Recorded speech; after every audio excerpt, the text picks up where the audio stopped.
प्रभु यीशु मसीह के जलाली और समर्थी नाम में आज दिनांक 6 दिसंबर दिन बुधवार को आप सब श्रोताओं का हम स्वागत करते हैं। आज के दिन के लिए जो वचन है लिया गया है भजन संगीता की पुस्तक उसका 119 अध्याय 37 पद। मेरी आंखों को व्यर्थ वस्तुओं की ओर से फेर दे, तू अपने मार्ग में मुझे जिला। प्रियो, मुझे आज भी याद है, आज से ठीक 20 वर्ष पहले एक प्रभु के दास ने ये प्रार्थना की थी कि प्रभु मेरी आंखों को व्यर्थता से दूर रखना और मुझे मेरे हृदय को अपने खोज में लगाने की शक्ति देना। प्रियो, हम जो मनुष्य हैं, अगर हम अपनी आंखों को व्यर्थ बातों से हटा लें और अपने अनंत जीवन या फिर प्रभु की बातों में अपनी आंखों को लगाएं तो कितनी बड़ी आशीष हमारे जीवन में मिलेगी। आंखें मनुष्य की ज्योति हैं और एक प्रकार से यूं कहें तो आंखें हमारे हृदय की एक खिड़की है या फिर द्वार है। हमारी आंखें हमारे जीवन के पतन और उत्थान का कारण होती हैं। यहाँ तक हमें मालूम है कि दुनिया का सबसे पहला पाप जो था वो आंखों की वजह से हुआ था। हवा ने देखा जो वर्जित फल था, उसको देखने में वो फल मन भाऊ लगा। जब उसने उस फल को देखा, उसकी आंखों में उसने अभिलाषा करी, उसके मन में ये विचार प्रकट हुआ कि वो उस फल को खाए। और अफसोस कि उसने परमेश्वर के उस अनुग्रह की बातों को, उस आज्ञा की बातों को ठुकरा दिया।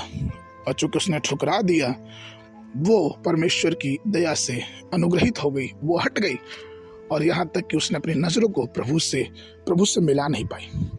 मत्ती 6 के 22 और 23 में यीशु मसीह ने इस बात को भी कहा है कि शरीर का दिया आंख है, इसलिए यदि तेरी आंख निर्मल हो तो तेरा सारा शरीर भी उजियाला होगा, परंतु यदि तेरी आंख बुरी हो तो तेरा सारा शरीर भी अंधियारा होगा।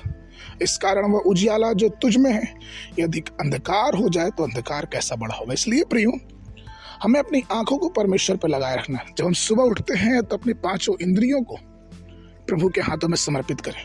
प्रभु से प्रार्थना करें कि प्रभु मेरे सोचने, विचारने, मेरे देखने, मेरे उठने बैठने में आपकी अनुग्रह और आपकी कृपा बड़ी बहुतायत से मेरे जीवन में आने पर। प्रभु से दुआ करें कि प्रभु आपकी आंखों को सुरक्षित रखें, आपके हृदय को सुरक्षित रखें, जिससे आपका हृदय, आपका जीवन परमेश्वर की दिव्य महिमा से भरा हुआ पाए जा।